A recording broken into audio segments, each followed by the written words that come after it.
जिसकी एज हो गई है 40 प्लस।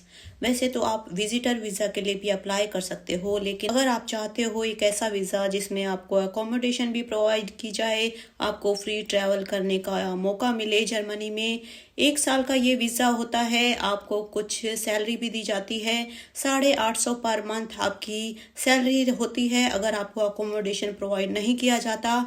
और अगर आपको अकोमोडेशन और आपका हेल्थ इंश्योरेंस आपको प्रोवाइड किया जाता है तो आपको कुछ 450 से लेके 500 के बीच में आपकी सैलरी होती है।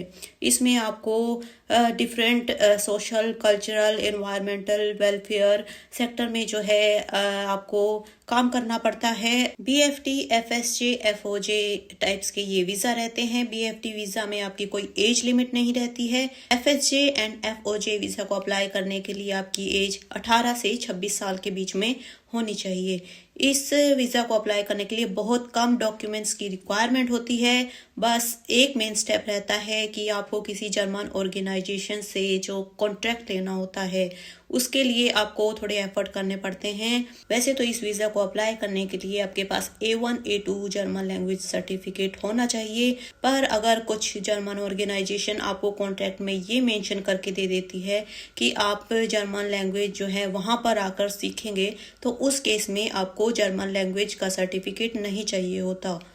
तो चलिए देखते हैं कि वॉलंटियर वीज़ा को अप्लाई करने के लिए कौन कौन से डॉक्यूमेंट्स की रिक्वायरमेंट रहती है। तो गाइस ये है इजी इन्फो वेबसाइट का लिंक। तो चलिए देखते हैं कि इसमें कौन कौन से डॉक्यूमेंट्स की हमें रिक्वायरमेंट होती है। तो सबसे पहले आता है कि हमें जो भी डॉक्यूमेंट्स हैं उनकी दो फ़ोटोकॉपी चाहिए होगी। और सबसे पहले आता है वैलिड पासपोर्ट। आपके पास एक वैलिड पासपोर्ट होना चाहिए। फिर एक application form and declaration form जो कि आप VFS की साइट से ले सकते हो।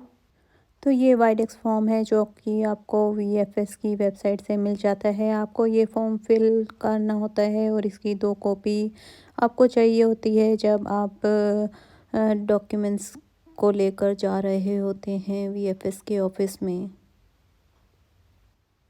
फिर आपको एक लेटर ऑफ मोटिवेशन चाहिए होता है जिसमें आपने अपनी स्किल्स और फ्यूचर प्लान मेंशन कर रखे होते हैं। आपने अपना एजुकेशनल बैकग्राउंड उसमें मेंशन कर रखा होता है और आपने मेंशन कर रखा होता है कि आप जर्मनी में क्यों आना चाहते हो, आप एज एन वॉलंटियर अप्लाई क्यों कर रहे हो।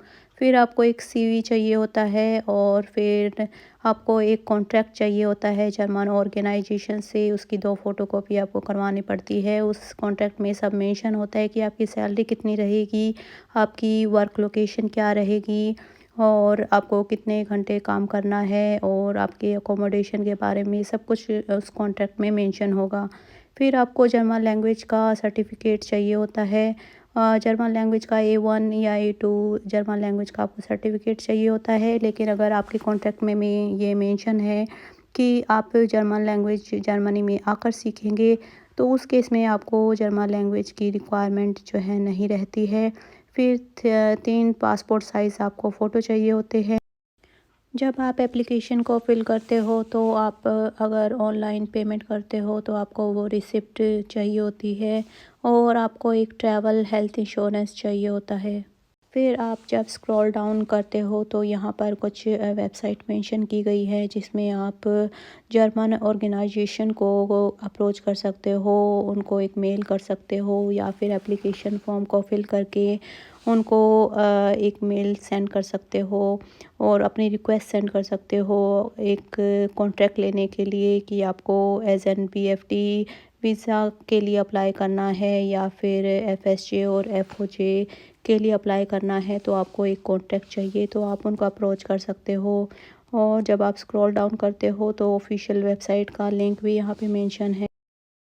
तो सेम जो रिक्वायरमेंट है आप ऑफिशियल वेबसाइट पे भी चेक कर सकते हो और यहाँ पे एक बटन दे रखा है तो आपको ये PDF को डाउनलोड भी कर सकते हो। तो ये कुछ डॉक्यूमेंट्स होते हैं जब आप वॉलंटियर वीज़ा के लिए अप्लाई करते हो। तो सबसे मेन स्टेप तो यही होता है कि आपको एक जर्मन ऑर्गेनाइजेशन से कॉन्ट्रैक्ट चाहिए होता है। तो आपका यही मेन स्टेप रहता है। जब आपको कॉन्ट्रैक्ट मिल जाता है तो आप बाकी जो डॉक्यूमेंट्स हैं वो कलेक्ट करके अपने वीज़ा के लिए अप्लाई कर सकते हो।